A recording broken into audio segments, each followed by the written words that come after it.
Assalamualaikum warahmatullahi wabarakatuh. My honorables to the judges and my honorable for everyone who completed this trip. My name is Fadia Imani as the first speaker from the leader of opposition team, and I come from Senior High School 1 Muara Batu.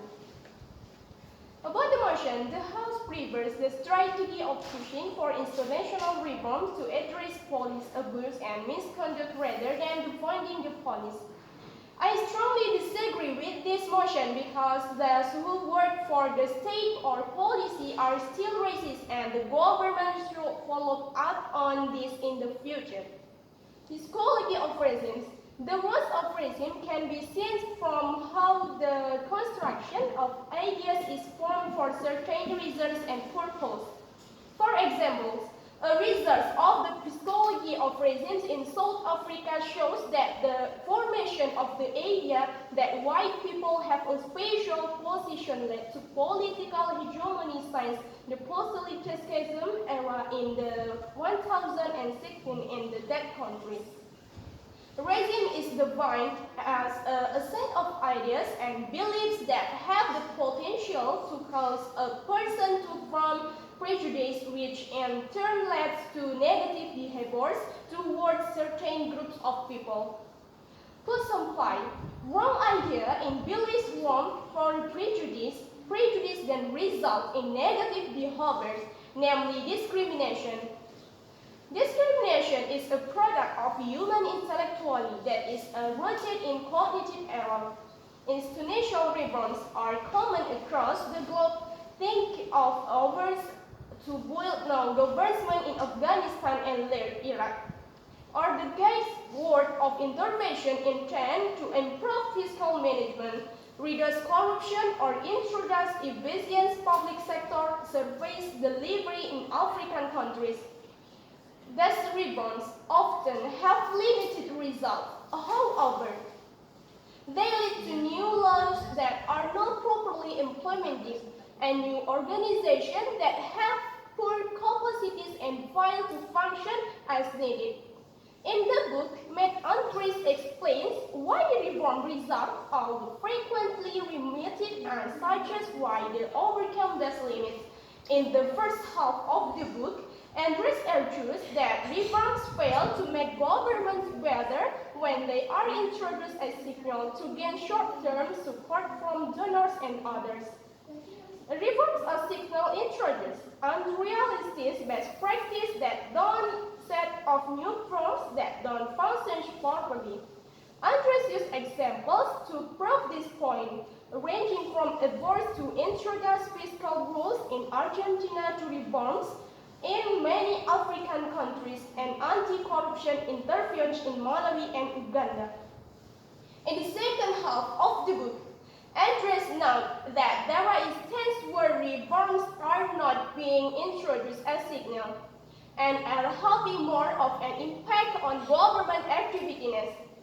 Examples include local government reforms in Rwanda, anti-corruption initiatives in Indonesia, and a variety of initiatives ranging from result-based management to civil service modernization and internal control regime adoption in governments like Kenya, Kosovo, and Afghanistan.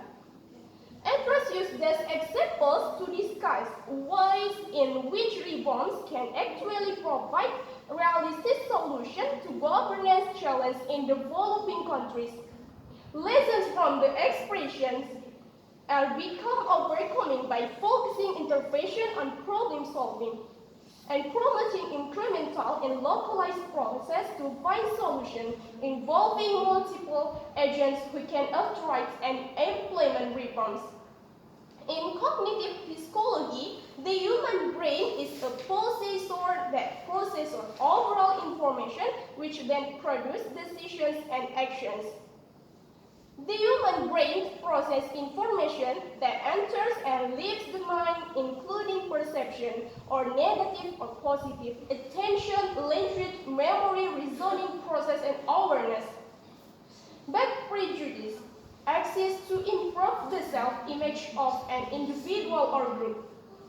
An individual or group that looks down and another group's emotionally will result in the prejudice that he is better than other people or groups. When an individual or group feels much better than another group, then naturally he will have the perception that he has the right to lead or dominate other people or groups. Prejudice can be present in the human mindset because this process doesn't involve a complex thought process. The human brain naturally also avoids complex cognitive process. Prejudice is present quickly and efficiently in human cognitive process. Prejudice forms uniformity of information in human reasoning, which is then known as stereotypes. Long-established stereotypes discourage one from engaging in long, careful, or systematic thinking process. The prevision of knowledge obtained from childhood becomes a shortcut for individuals in giving labels to others. Elaine Eagley and Amanda Dickman, psychologists from the United States, explain the concept of prejudice that is easier to understand. Overcoming 2 limits of reasons. Ending reasons is our body both individually and collectively. An idea against scrutiny proposed by the social-cultural anthropologist Franz Boas can help us to do this. He argues that culture is not something absolute.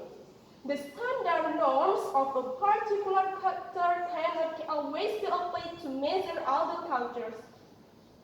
Franz Boas encourages a democratic understanding of culture and race that respect difference so that no one group is considered higher or more superior than the other. On an individual level, tackling racist perspectives and ending racist behavior can be done by changing our views and mindsets. We need to start renaturalizing the concept of self and others and start treating everyone equally, no matter which color they are. It can also begin with ceasing to believe in white supremacy and ending minority views of our dark-skinned neighbors. At the organizational and society level, we must be able to challenge contrary popular ideology of scientific regimes.